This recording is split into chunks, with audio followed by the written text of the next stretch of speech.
রাষ্ট্রপতি নয়, জুলাই জাতীয় সনদ নিয়ে সাংবিধানিক আদেশ জারি করবেন প্রধান উপদেষ্টা ডক্টর মোহাম্মদ ইউনূস। জামায়াত ইসলামী এবং এনসিপি প্রতিনিধি দল প্রধান উপদেষ্টার সাথে সাক্ষাৎ করে তাদের এমন অবস্থানের কথা জানিয়েছেন। এনসিপি বলেছে, উপদেষ্টা পরিষদ পুরো পরিবর্তনের সুযোগ নেই।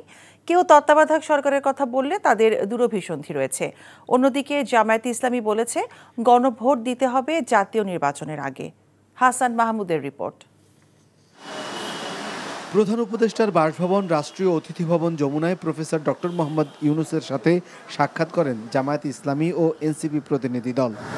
এনসিপির আহ্বায়ক নাহিদ ইসলামের নেতৃত্বে 4 সদস্যের প্রতিনিধি দল প্রধান উপদেষ্টার সাথে বৈঠক শেষে সাংবাদিকদের জানান, জুলাই জাতীয় সনদের আইনি ভিত্তির বিষয়টি নিশ্চিত হলেই তারা স্বাক্ষর করবেন, যেখানে নোট অব ডিসেন্টের কার্যকারিতা থাকবে না। এনসিপি মনে করে, কেউ তত্ত্বাবধায়ক সরকারের কথা বললে তা সন্দেহজনক। তত্ত্বাবধায়ক সরকার জুলাই সনদে আসবে, গণভোটের পরে এই বিষয়ে আসলে চূড়ান্ত হওয়া সম্ভব। এর আগে তত্ত্বাবধায়ক সরকার যাওয়ার কোনো ধরনের আসলে সুযোগ নেই। ফলে এই কথা যদি বলে থাকে যারা, তাদের কোনো ধরনের দুরভিসন্ধি রয়েছে। জুলাই সনদের সাংবিধানিক আদেশ সেটা বিদ্যমান সংবিধানের অধীনে সম্ভব নয়। ফলে এই সাংবিধানিক আদেশ জারি করতে হলে প্রেসিডেন্ট চুপুর জুলাই গণ অভ্যুত্থানের কোনো বৈধতা নেই। ছাত্র উপদেষ্টাকে যদি কোনো নির্দিষ্ট দলের প্রতিনিধি বা সংশ্লিষ্টতা হিসেবে দেখা হয়, অন্য অনেক উপদেষ্টাদেরও বিভিন্ন দলের সাথে সংশ্লিষ্টতা রয়েছে।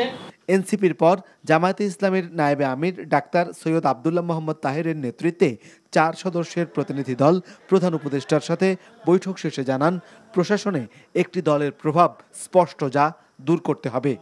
নাম প্রকাশ না করে কয়েকজন উপদেষ্টার বিষয়েও আপত্তি জানিয়েছে জামায়াত। জুলাই সনদের আইনি ভিত্তি ও গণভোট আগে চায় তারা। একটি আদেশের মাধ্যমে এটাকে বৈধতা দিতে হবে এবং আইনগতভাবে যদি কোনো ব্যত্যয় না ঘটে, তাহলে আমরা চাই চিফ অ্যাডভাইজার এই আদেশটি দিবেন, প্রেসিডেন্ট এটা দিবেন না। কারণ এই প্রেসিডেন্ট তো কাদের প্রোডাক্ট এটা আপনারা জানেন। যেহেতু তারা গণভোট চায় নাই, জনগণের চাপে সেন্টিমেন্ট দেখে তারা রাজি হয়েছে, কিন্তু প্যাঁচ একটা লাগাই রাখছে। আবার আমরা বলে আসছি যে কোনো প্যাঁচ সেখানে আমরা বুঝি না। সহজ সরলভাবে গণভোট আগে হইতে হবে, আলাদা বিষয়। এটা যদি হয় এর ভিত্তিতে নির্বাচন, এটা যদি না হয় এটা মাইনাস করে নির্বাচন, খুব সোজা জিনিস। যারা উপদেষ্টা আছে তাদের ব্যাপারে বলেছি, সকলের ব্যাপারে নয়।